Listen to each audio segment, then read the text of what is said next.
Let's go right to the phone and bring in Buddy Martin, former editor of the Denver Post, who's sports been spending sports editor, yeah, who's been spending quite a bit of time over the last 2 decades in Florida. He hosts a radio show. He's an award-winning sports columnist. He is a longtime friend of both mine and Woody's, and a longtime work colleague of Woody's. Buddy Martin. Buddy, welcome to the show. Best-selling author, Von Vivant, mayor of Ocala, Florida. What else should I say, Buddy? You go, Woody. You go, man. Keep going. I like it better when you said editor. That sounded better. Yeah. Hey, Buddy, you're writing the Steve Spurrier biography, correct? Autobiography, yeah. It's the head ball coach's words. I'm simply a stenographer, taking them down. Now, I'm looking forward to it. Very honored that he asked me to do this. We started on about 11 months ago. And if you've been reading the news at all lately, he has been all over ESPN and his comments, starting in media days all the way up through yesterday, when Woody's friend Paul Feinbaum spent nearly 4 hours of his national TV show talking about Steve Spurrier's impromptu press conference out of Columbia, where he kind of took apart the media and the so-called quote-unquote enemies of South Carolina. So it's making news all over the internet, all over television, and here he is, age 70, and he still can make a headline or two. And the thing about it is, Buddy's standing right there whispering in his ear, here, keep saying this, keep saying this. Every day Buddy gets up and goes, yeah, let's go sell books. And we should mention it, I was going through, but Buddy has written books with Terry Bradshaw, Dan Issel, and Urban Meyer. And so he's got he's touched the world with 4 of the most unusual athletes and coaches that we all know. Buddy, let's read some of the Steve Spurrier quotes. Directly from Spurrier, quote, "Now last year I was 69, we were 11-2, and there was no question about my age. But now that we're 7-6, we've got some enemies out there. It's a simple truth that the greater your accomplishments, your victories, the greater opposition, torment, and discouragement your enemies will throw in your path. Expect it and don't become a victim of it. Our team doctor says I'm physically and mentally like a 55-year-old guy. I can still call the plays, I can still run the show, and I plan on coaching a long time." Buddy, this guy hasn't lost any of his feistiness, has he? I love it. A lot of people criticizing, very, very critical Paul Feinbaum. Others have written, the columnist from USA Today, Dan Volkin, took a real shot at him yesterday on Feinbaum's show. And I can understand how they would misinterpret or even not like what he does. But that quote you read, Les, about your enemies and discouragement, that's straight from the book of Attila the Hun. And you say, what? Well, here's the thing about that people don't seem to understand. That's what I've learned in interviewing him for 20-something hours for the book coming up next year, which is untitled, is that he keeps a book by Attila the Hun on his desk at all times. And he has referred to it a number of times. And in the book, in our book, there will be references to when he has used that, some of those Attila-isms, as I call them, in his coaching career. So it's not something that's brand new, and the one he talked about the discouragement and what have you, is prominent in the book. So that's one he's had on the tip of his tongue for quite some time, and some people seem to think, well, what's this guy doing pulling up this quotes about the simple truth of your accomplishments, your greater opposition, torment, and discouragement your enemies will throw in your path? Of course. So that's normal. And the other thing about it is, and what you're correct, this is Spurrier. This is vintage Spurrier. He's what he's been doing ever since I've known him. He did it when he was in Florida and had a national champion. He's done it before at South Carolina. He's got certain people, and Woody, you and I have one of them was one of our friends.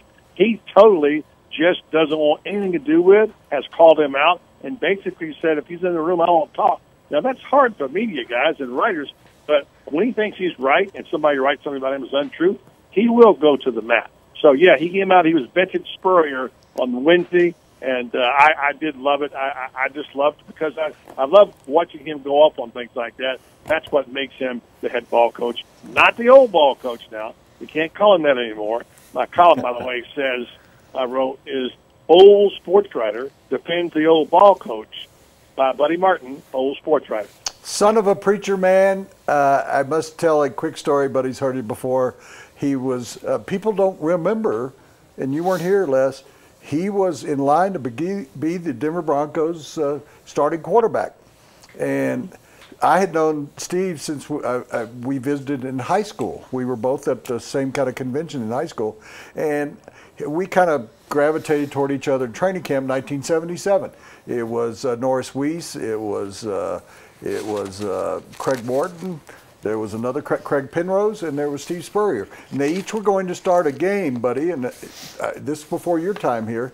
And Craig Morton started the first game, Craig Penrose started a game, Norris Weiss started a game, and Steve Spurrier started the last game at Atlanta. Back then, the media would travel with the team, and we'd play backgammon, and he just kicked my butt. On the way back, he had played a good game in Atlanta, and he said, "Woody, do you think I'm going to be the starter here?" And I said, "Steve, you want the truth?" He said, "Yes." I said, "You're not going to make this team." And he said, "You're crazy as hell." I said, "You're not going to make this team. Craig Morton's going to be the starter. They've decided that. Norris Weiss is going to be the change of pace quarterback. Craig Penrose is going to be the quarterback of the future, and you're going to be cut." The next morning, he went into Red Miller. He came over to my dorm room, and he said, "You're absolutely right, you asshole."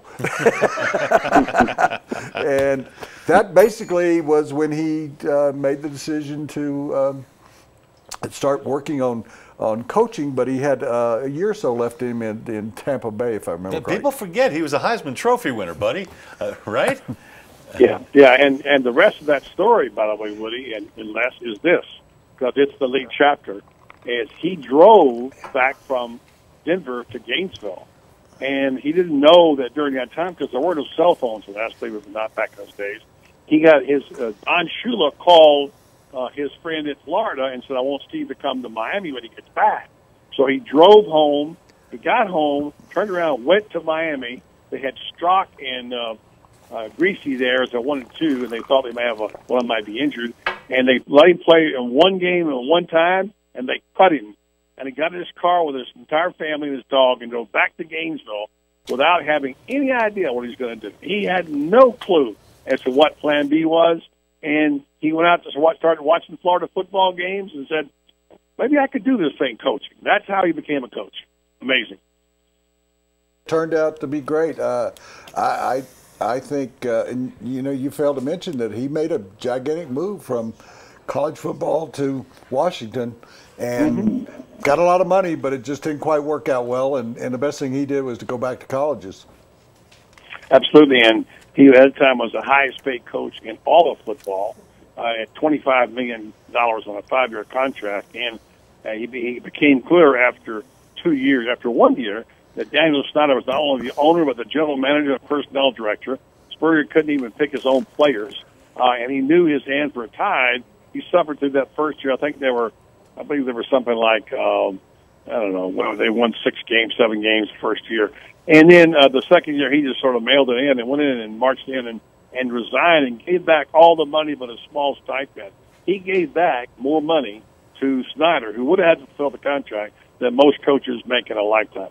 He's Buddy Martin. He's co-writing Steve Spurrier's autobiography, and all our guests appear courtesy of Papa John's. Better ingredients, better pizza, Papa John's. Buddy, how much time are you being allowed to spend with Spurrier, and how entertaining is it when you guys sit down to talk and you record? Well, I'll tell you, it's not as entertaining as you might think. What's more entertaining is at 5 o'clock by the pool. But he has a place in Crescent Beach over there, and that's where I meet him most of the time, although I've gone to Columbia 3 or 4 times. By the way, my first 3 trips up there last fall for games were all void. I had no time did he want to talk about the book or anything else because he lost 2 of those games. So I said, I'll see you when you get to the beach. And then when I started coming to the beach, we began meeting. We'll meet 3 or 4 or 5 hours. The first meeting was, I think the first one in Columbia, his house was 6 hours. And Jerry said, "That's the longest Steve's ever sat in one place in his house if he did it." And then we met a couple hours the next day, and then we met on a series of times in Gainesville and in Crescent Beach. This most recent time, we had 4 days of about 2 to 3 hours apiece. I would say 20 hours of tape at this point in time. The hard part is getting that all down on your computer and getting it transcribed, and then having your brand new Apple laptop blow up. And forgetting to save all of it, and digging out of a black hole to get it done. But luckily, I saved most of it. But yeah, that's about it. But the times, obviously, that we are a chance to visit and talk, he's just a lot of fun. We don't even talk about football. Whatever else is going on, laugh, whatever. Have a Coleman by the beer, and I've known him a long time, and that's when he's my favorite Spurrier, although I do like to see him coach football. It's really fun. Buddy, first of all, I should say, Buddy, you should get your old typewriter out. But Buddy came up with a great line at the Augusta one year, back when there were typewriters, and Buddy said, tap, tap, tap, crap, crap, crap.